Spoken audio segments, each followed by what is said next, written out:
So guys, pagdating sa patoka kasi, ang lagi ko namang sinasabi, wala naman kasing tama talaga. Sumabay kanina. Oh. Sa pag-raging ko kanina, hindi ko pa ni binuviewing. Ayan, bumalik na ngayon. Ang liit pa yan ah. Ayan o. Ayan o. Ayan. Ano, ilan pa lang yung pakpak. Ayan, pupunta na rito sa atin. Ayan o.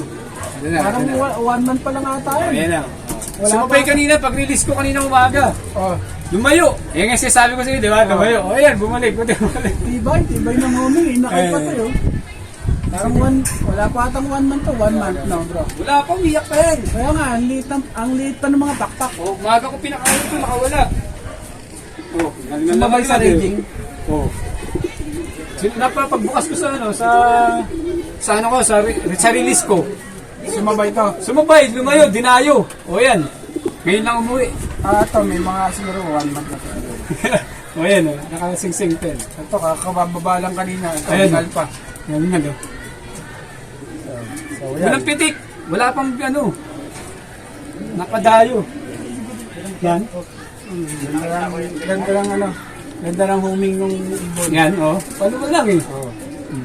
Pero kasi, hindi ako nagtuturo ng ganito dahil sobrang dami rin nang nag-iibon doon sa amin. At least 2 months ako So, observation lagi, sinasabi ko si Sir Artlin, hiyang doon sa mga bata pa tinuturuan nila yung mga young bird. Walang viewing yan dyan. Yan yan. Oo. Yung mula maliit siya, ganun pa lang Naka-viewing na dyan. ganyan pa lang yung pakpak. Naka-viewing na hanggang sa umaba ng ganyan.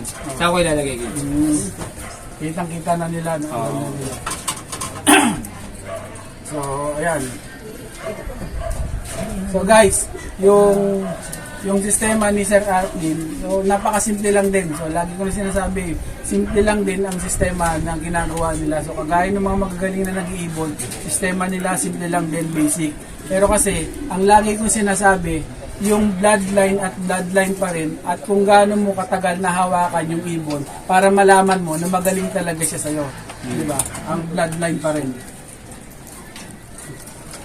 So, yan. Ayos, nakauwi. Babalik na uli sa ano yan.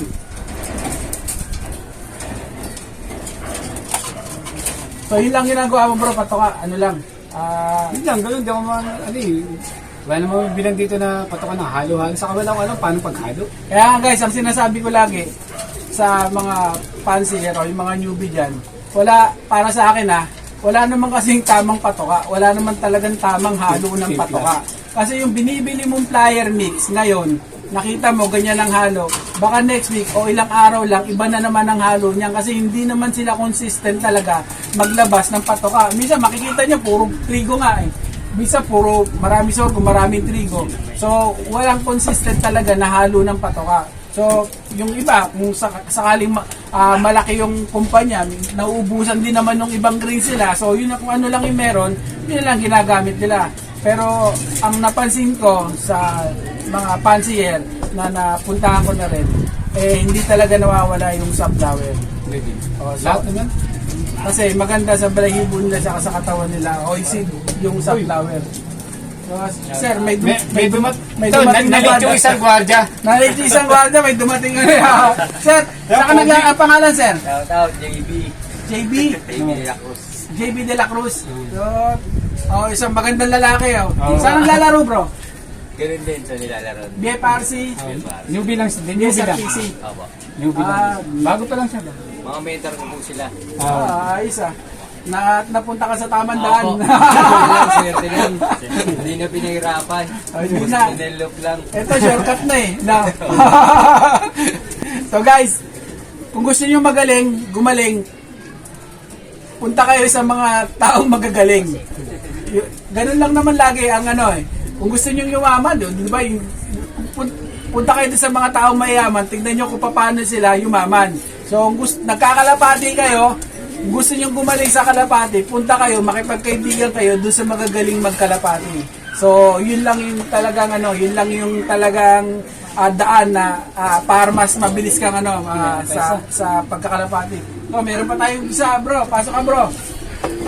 Marami na tayong bisita. Hindi na kami makakalabas na ito, Mukhang balita. Sir, lalaro, bro. Punta ka dito. WPFC tsaka ano pangalan? Ha? Home lang, Lok. Home lang. Oh, WFC naglalaro. Home ang lok. Home lang. Home lang lok. May asawa? Yan anak. May pera? Ay, pera. Mukhang marami. So guys, andito yung mga tropa ni Sir Arlene Vicente. So masaya. Maraming mga kalapatis nandito. Tsaka yung mga bata na nagsisimula pa lang ng magkalapati. Nandito rin. Shoutout yan bro. Mayayain sila, Mayayain. So yung mga susunod na ano, na mga kalapatid sa makikita ninyo na maglalaro dito sa may bagong silang. Nakaabang ng mga itlog. Nag-aabang ng mga itlog. So, ayun na guys, sa may patoka nga, ayun yung sinasabi ko, halos basic lang din talaga. So, iuulit ko, bakit ganun lang yung patoka na ginagamit namin? Kasi nga, lagi ko sinasabi, depende yan sa kakayahan mo, kakayahan natin sa buhay. Yung mga big time, pag ayoko kasi ano ng mga big time kasi marami akong mga big time fancier na talagang na-interview. So, tinignan ko yung mga halo-halo nila ng feeds. Maski man ako nalilito, tsaka hindi ko alam kung saan kukunin yung mga yon. So, masyadong iba yung halo talaga nila. So, pagdating naman sa karera, yung mga nililiparan nila at nililiparan nito, iisa lang naman ang location. So, bakit okay pa rin naman yung lipad resulta, di ba? So maliit at malaki pagdating sa pagkakalapati, pinawalan na yan. So para pantay-pantay na yan. So magkakatalo na lang yan sa gandang lalaki. Baka doon na magkatalo yan sa gandang lalaki. So guys, nagpatoka tayo, yung feeds ang ginamit, simpleng feeds lang. So, ang result naman napakaganda ng mga result. So, guys, ipuin natin yung mga rito, yung mga ibon niya na magaganda. So, tingnan natin kung paano, hipo nito.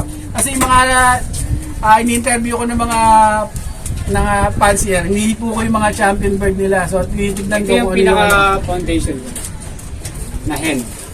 Dito ako nagsimula. Oo, dito. Yan, dito ako nagsimula.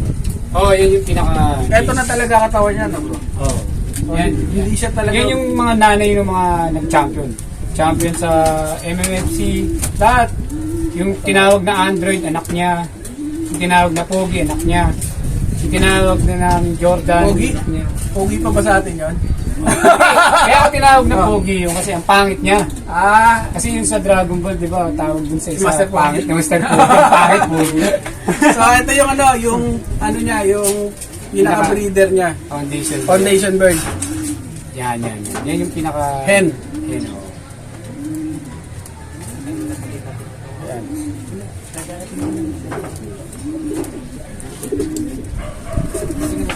Yan yung pinaka ano.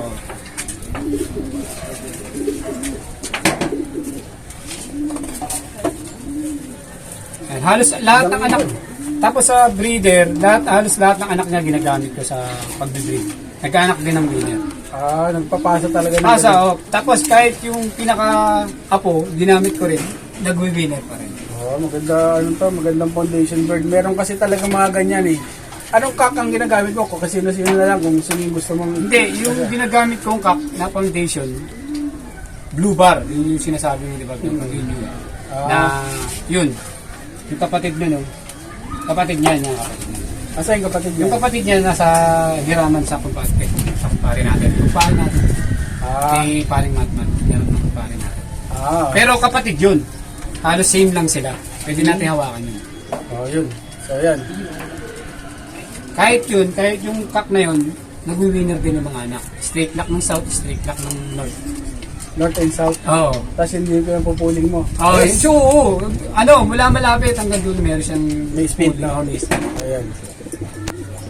So sa akin, yung foundation kong sa bundle, kak naman siya. Yan yung hen Ito, ko. hen naman. Ito yung anak niya. Anak niya to. Hindi ko nilipad kasi, hindi na natin nilipad kasi ito yung dating pandemic.